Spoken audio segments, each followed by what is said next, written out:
Jonathan, great to see you again. Congratulations. Thanks very much. Thanks, Andrew. How do you feel? Do you feel disappointed that you didn't get your day in court, or are you just relieved that this is hopefully over with? You see, it's a little bit of both. I mean, for 4 years in this case, and for 6 years in the other case that Jacob Zuma still has against me, I've really been very keen to get into court and to test these issues and to see whether my contention that we will win and we'll win well holds up. And I really believe we would have won in both cases.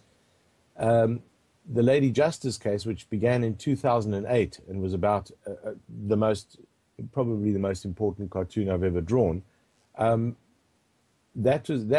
really felt it would be great to get into court, and so there is an element of kind of loss that we haven't had a chance to test these issues.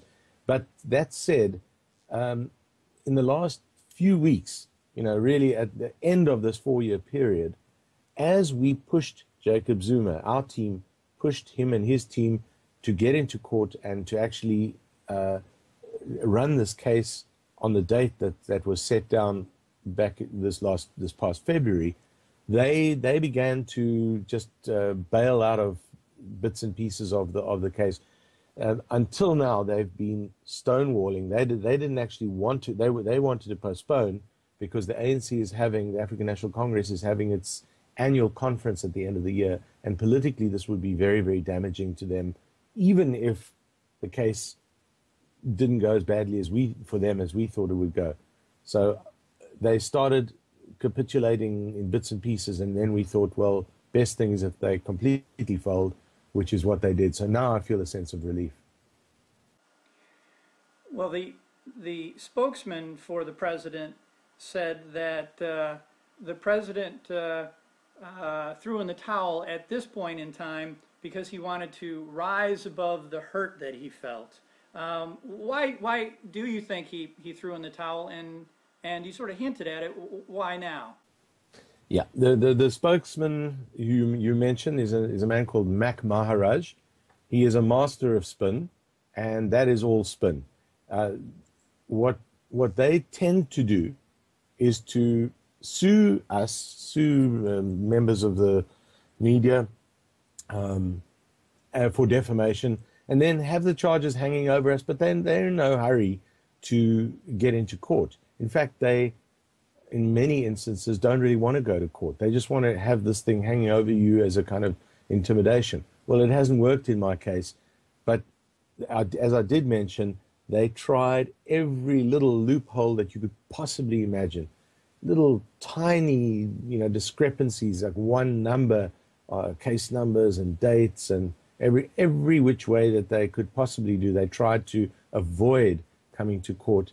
And as I said, when we called their bluff, they first of all dropped the dignity section of the case. It was a dignity part and a sort of classic defamation aspect to this recent cartoon, or 4 years old. And then they once they had dropped it, the dignity section was R1 million, the defamation part was 4 million. And then they dropped the dignity part and said it was 4 million rand left. Then they dropped the amount of that 4 million suddenly to 100,000 rand.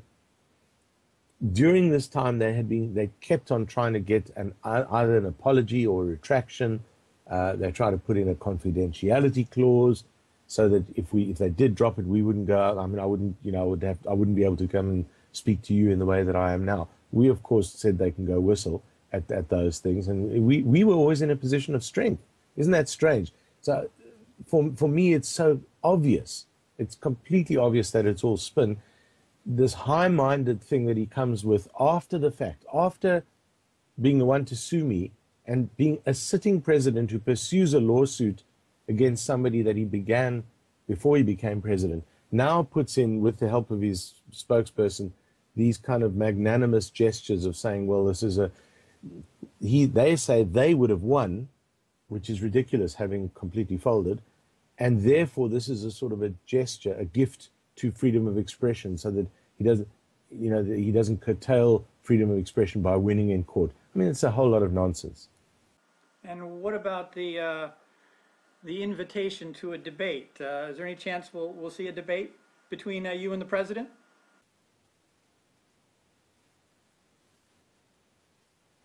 The invitation was for me to debate Mac Maharaj. Now, that came, I heard the charges were dropped, and I started giving interviews where I was talking about it's a victory for freedom of expression, it's a vindication of the cartoon, etc., etc., and also talking about relief, as I have to you now, to saying that it was a relief even though I wanted to get into court. Then, after the Sunday Times and I had had a bit of a say, they came in strategically, waited a sort of a day, and then came with a completely disingenuous set of assertions in this this statement, including that the cartoon, in their view, is racist, and by extension that I'm a racist. I mean, they did this stuff after dropping the case unconditionally. They kind of, by subterfuge, put out a presidential statement that starts saying all these things and talking about this gesture to the nation, and it's nonsense. So I then managed to get onto 2 talk shows where Mac Maharaj was speaking. Well, in fact, I was asked to be on one, and then they said they'd put him on, and then I managed to get myself onto another just to counter this stuff. And I think he got quite embarrassed because I really went for him very hard, and I tried to blow his spin out the water. Later in the day, my lawyer, who's absolutely brilliant, my attorney, Dario Milo, he countered chapter and verse this notion that it was this sort of a gesture, some magnanimous gesture, and he showed exactly how they had obstructed our trying to actually get the case heard in court. So it blew that away. And I think it was because of these things, Mac Maharaj, now I think he, as I say, spin doctor that he is, now he wants to debate what he calls the old prejudices and hurts that, in his view, I've touched on in using this image. It's all about the rape image. It's about in his view, portraying Jacob Zuma as a sexual deviant, portraying black males in general as sort of sexual predators. He's not wrong that those things are still there and are sometimes trotted out by racists. Where I believe he is wrong, and deliberately so, he's deliberately obfuscating the fact that this cartoon is a metaphor which, as we would have shown in court, could be and has been used by other cartoonists about very Caucasian politicians who have abused or are abusing the justice system. So this is all red herring stuff, and he knows that I'm not a racist. Jonathan, could you describe the cartoons for those of our viewers who are unfamiliar with them, and let us know legally where each of those stand? So the most important cartoon, the one that I've just been, the one that's where the charges have just been dropped, is the one that is generally referred to in South Africa as the rape of Lady Justice.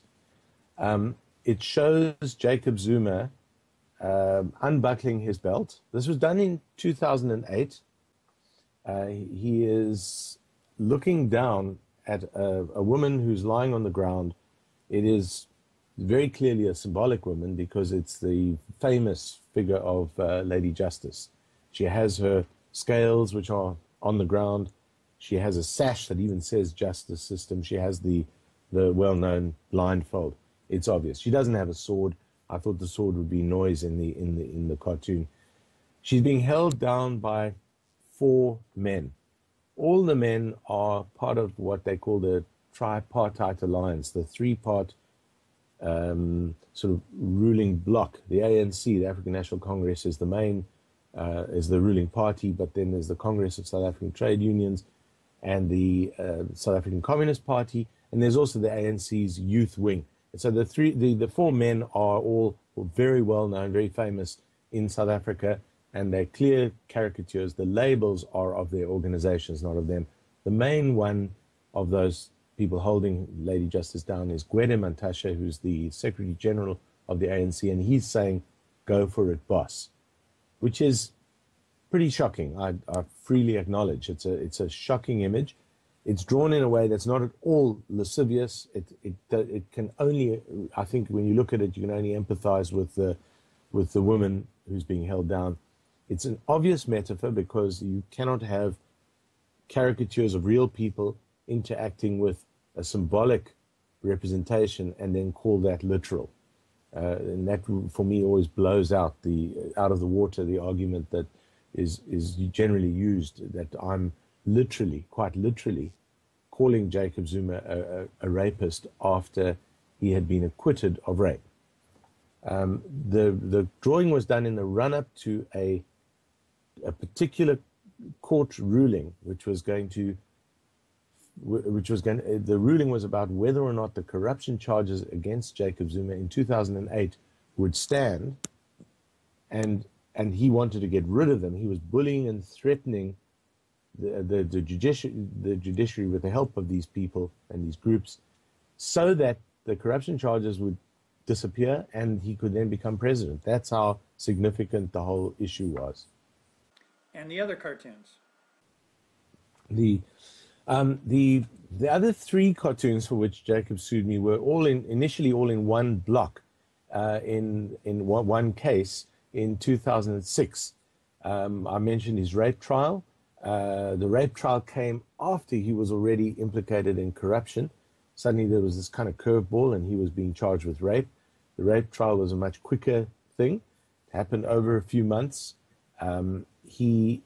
He said some incredibly weird things in his cross-examination, and so some of the these three cartoons were sniping at him for his weird testimony and his sort of misogynist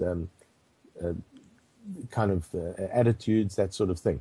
The first one was at the beginning of the rape trial, and it said there was a report that went around, Jacob Zuma raised two fingers to be sworn in. So of course I did the classic cartoonist thing of crossing the fingers, which is an indication that he either is a liar or has lied or would lie in court or wasn't telling the truth. 5 million rand lawsuit for that, which I thought was incredibly funny, because I mean that really is it's not one of the hardest hitting cartoons I've ever done, and it's a classic cartoon thing that I've seen done many times. It just worked very well here. The second cartoon, so it's 5 million rand for that, and then 5 million rand for each of these other two. Second one was a thing called the Moral Degeneration Handbook, and it had a whole series of little instructions with some very rude little drawings of Jacob Zuma, because he was head of something called the Moral Regeneration Movement. So I, of course, perverted, this organization, and it was a funny, quite text-heavy cartoon, but it also quite subversive. And the third of the three was one which, when he was finally acquitted and let off the rape charge, and it's he says he comes out of court with his hands up and making the victory sign. One in one hand, because the other hand is holding a machine gun, shooting sperms in the shape of his head, and he's naked from the waist down. He says, "My credibility is intact." He's got a face a bit like a pig because he was, and I think I said something about male on this T-shirt, MCP, male chauvinist pig. I'm proud of it. And it's the first drawing where I put the shower on his head, and the reason for that is pretty famous, but in short. During his cross-examination, he admitted that he knew the woman was HIV positive, but he didn't think he'd get infected, which was weird because he'd been head of the National AIDS Council. And then he was asked, what did he do after this consensual sex? He had a shower. Why did he have a shower? To lessen his chance of infection. He sort of said it in passing. And that shower image immediately, for me, attached itself to his head, and I've put it on there ever since. So those were the three, each 5 million. There was a 15 million rand lawsuit. It's now been reduced to 10 million, and we thought it was reduced to 2 million, but I'm told by my lawyers that it's actually still sitting at 10 million rand. And no word yet on if that's going to be dropped. In the statement, one of the good things is that I think in the statement that they've made after dropping the charges against the Lady Justice cartoon, I think one of the best things is that Mac Maharaj got into a little bit of flowery language and said, we've decided that a sitting president shouldn't litigate, shouldn't sue, no matter how offended he is. That's lovely. I mean, that's a nice little statement that we can hold him to, and we can hold him to that to get him to drop that case against me and drop all the other defamation cases that he has against still a number of people. So we'll hold him to that. Is this then just temporary until the upcoming election is over, or is this a really a long-lasting victory that you have? I think it is more than simply the upcoming. It's only a party election. But it's very key. I mean, it's actually more. It's much more important in the national scheme of things because of our proportional representation system that we have, which should have been changed to a mixed system where you have some direct representation. So it becomes incredibly key. But I really don't think that he's going to be able, after this capitulation, to prosecute those cases, either the one against me or the ones against other people, the defamation ones, in the way that one would have seen before this happened. You know, for litigation against reporting or certain factual things, I suppose that could still happen, and there are one or two of the cases that are that. But defamation, he's done. He's got cases against writers, against a private citizen who wrote a letter to the editor. I think there's also a photographer he's going after, and a radio personality who made a funny parody song about Zuma.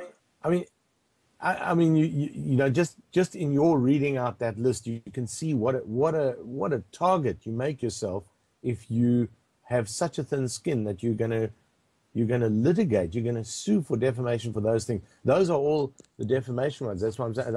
I think there were a couple of things that were about reporting, but those were the classic defamation cases. And yeah, I mean, really, after this, you can't see him being able to really push forward with them.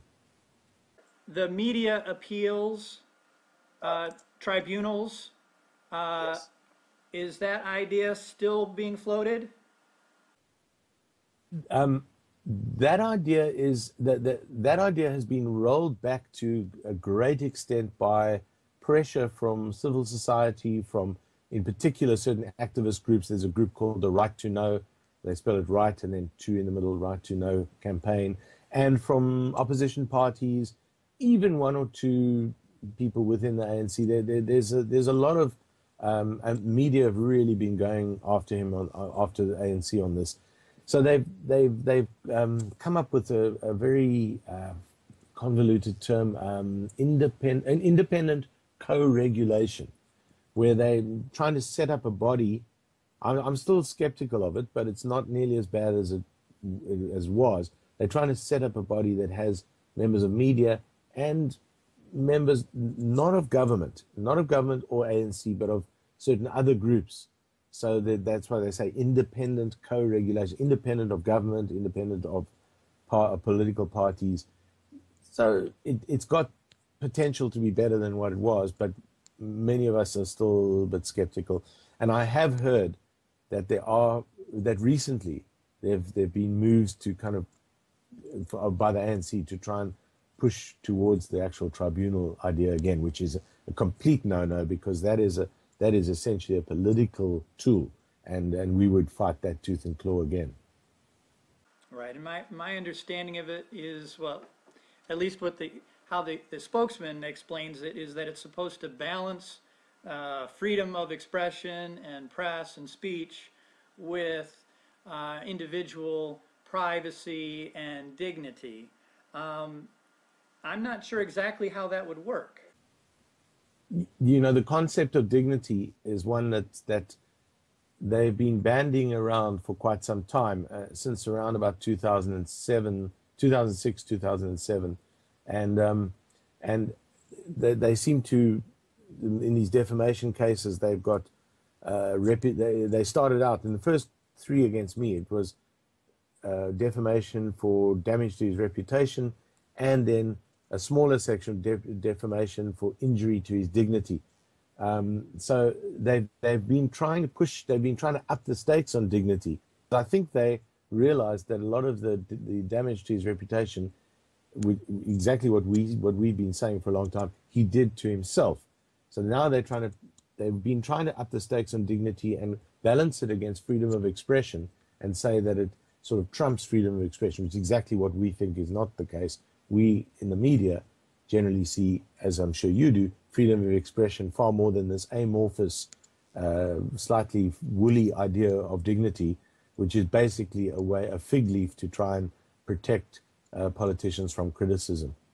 It seems to me that it would be politicized, and it would become, as you say, just a way of protecting politicians who have gotten themselves into trouble over one thing or another.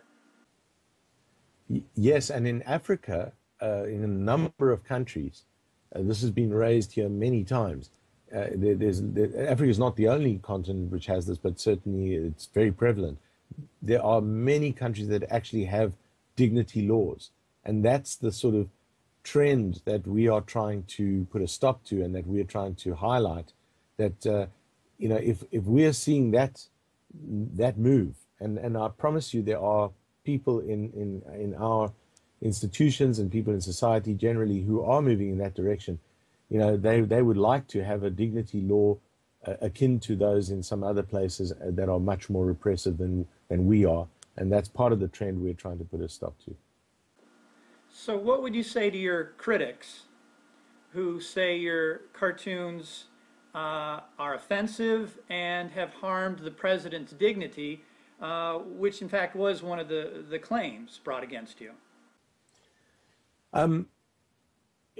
One of the things that I'll be quite upfront about this, as we were in our case, we decided that we were not even going to on the sort of reputation side, just on the real defamation part, we were going to admit that the cartoon could be seen as defamatory.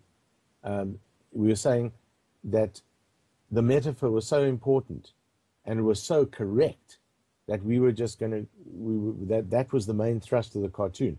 We were less concerned about the dignity aspect of it in terms of its real meaning, because we do see that as being much more subjective.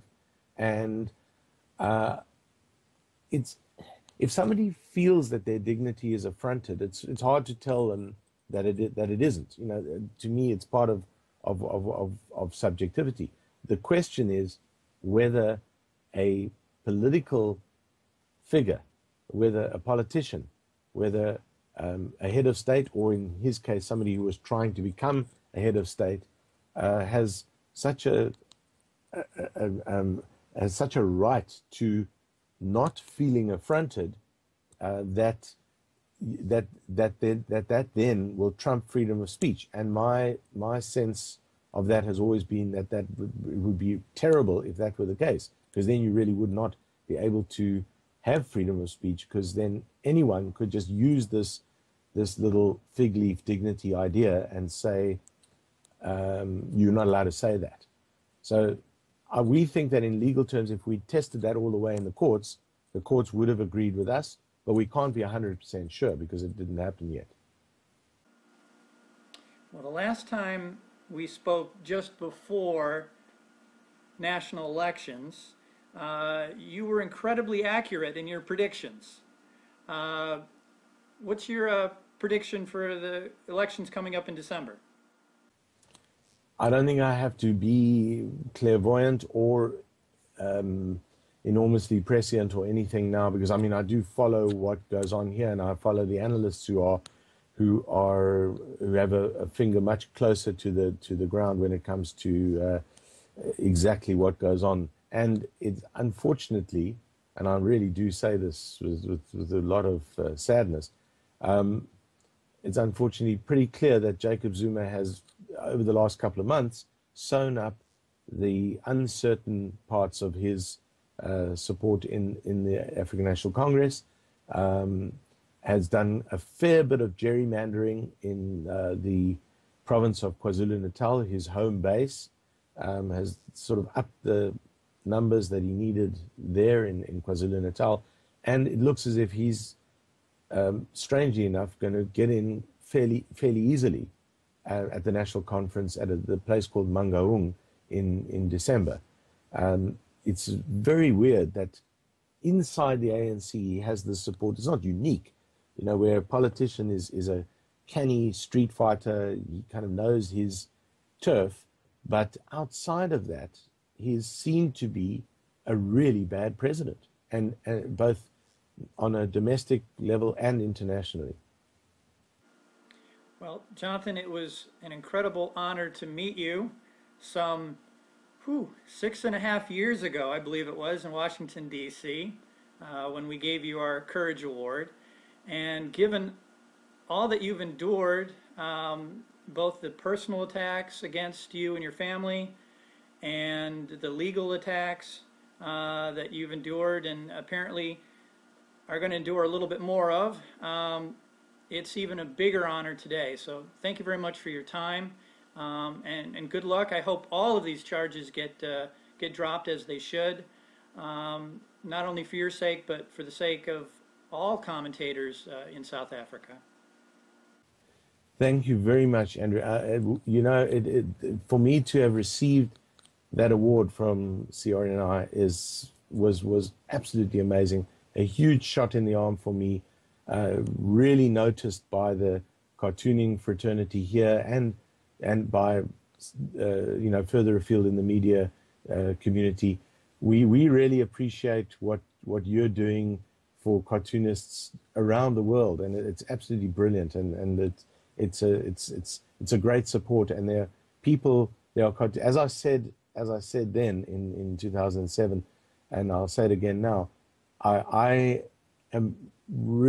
feel privileged to have been able to do the kind of cartooning I have, and I'm still living in a democracy that is being tested all the time, and where there are things that are a bit shaky. But I do appreciate so much that there are cartoonists in many parts of the world who are under real threat, much worse than I'm facing. And I want to extend my support to them.